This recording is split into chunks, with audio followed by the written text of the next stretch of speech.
Hello there, and welcome into a very special edition of the SAU Women's Basketball Coaches Show. I'm Daniel Gallegos, joined alongside head women's basketball coach Rusty Rainbolt. And Coach, making this interview special is the fact that we're doing it in preparation of the Great American Conference Tournament.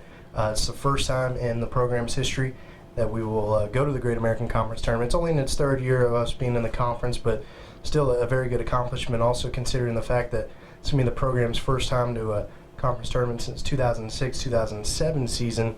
You in your first year, is this where you expected your team to be?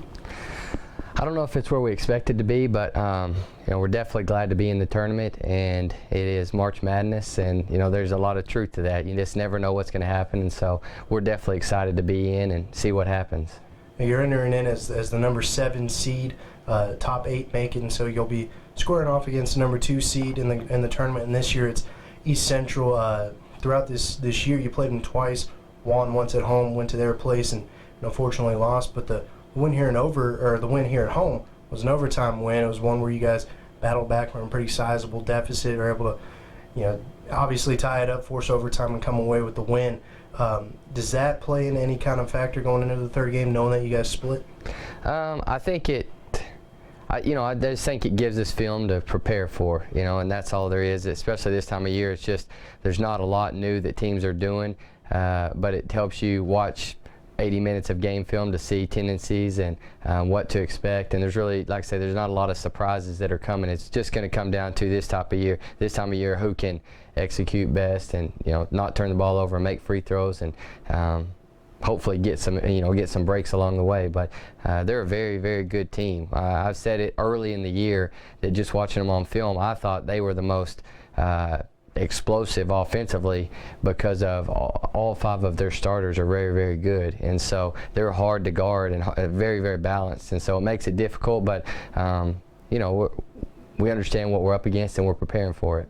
Those probably looking on the outside into the tournament, maybe from around the country, kind of look at it and they see Harding, maybe as the one team that's out there and everybody else is kind of there.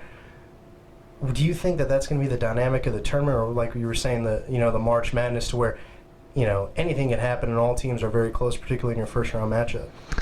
Well, I definitely think Harding is the standard of the league, and primarily because, one, they have a great coach, but they have a veteran group of girls that have played, that are juniors and seniors and understand how to win.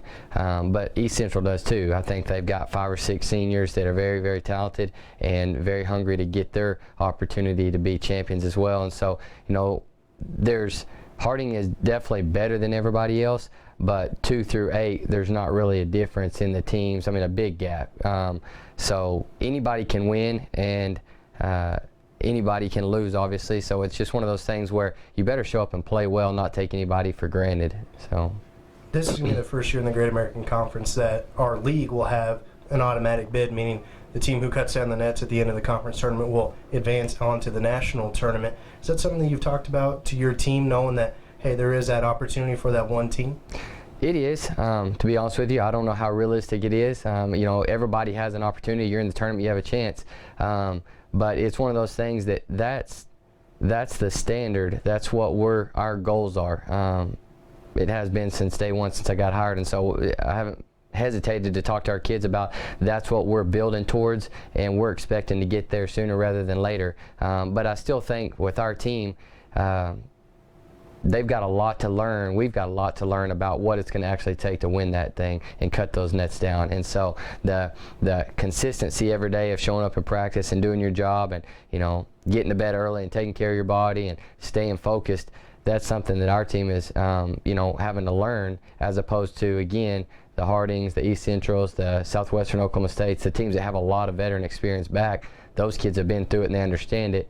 And so again, it is a challenge that we don't have the experience to understand what it takes. We've got a lot of new girls that just are still learning. Every day you better come or you're going to get beat, and it's proven that all year. And so, but the opportunity is there. It just depends on how well we will prepare and everybody else prepares, and get out there and execute. Well, we appreciate your time again. We're very excited for the Lady Muleriders to make their first trip to the Great American Conference Tournament. Hopefully a big tournament run is in store this year, but obviously great foundations laid for years to come as well. The Lady Muleriders' first opening round game will be against East Central again that will be played on Friday with a 2:15 tip. It's number 7 versus a number 2. So, Coach, we wish you all the best of luck in the tournament. Thank you very much.